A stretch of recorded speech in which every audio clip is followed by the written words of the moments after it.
Hello farmers, இந்த video நம்ம என்ன பார்க்க போறோம் அப்படின்னு பாத்தீங்கன்னா, எள்ள பொறுத்த வரைக்கும் என்ன சீசன்ல க்ரோ பண்றோம், எந்தெந்த மேஜர் டிஸ்ட்ரிக்ட்ஸ் வந்து இதை வளர்த்துட்டு வராங்க அப்படிங்கிறது தான் இந்த வீடியோல பார்க்க போறோம். எள்ள பொறுத்த வரைக்கும் இரிகேட்டடாவும் க்ரோ பண்ணுவாங்க, ரெயின்ஃபெட்டாவும் க்ரோ பண்ணுவாங்க. இரிகேட்டட் செசம் அப்படின்னா ஏப்ரல் டு மே சோ பண்ணுவாங்க. இதுவே ரெயின்ஃபெட் செசம் அப்படின்னா டிசம்பர் டு ஜானும் ஜான் டு மார்ச்லயும் வளர்ப்பாங்க. பொதுவா நம்ம இந்தியாவை பொறுத்த வரைக்கும் வேர்ல்டு வைடு பார்க்கும்போது செகண்ட் லார்ஜஸ்ட் ப்ரொடியூசரா இருக்காங்க. அது மட்டும் இல்லாம நம்ம தமிழ்நாடை பொறுத்த வரைக்கும் பாத்தீங்கன்னா 2.8 lakh டன்னஸ் எல்லை வந்து 4.8 lakh ஹெக்டேர்ஸ்ல வந்து வளர்த்துட்டு வராங்க.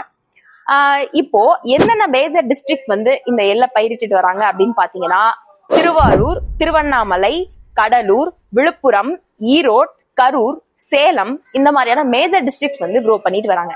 சோ இந்த மாதிரி யூஸ்ஃபுல்லான விஷயங்கள் தெரிஞ்சுக்க மறக்காம நம்ம யூடியூப் விவசாய சேனலை லைக், ஷேர் அண்ட் சப்ஸ்கிரைப் பண்ணுங்க.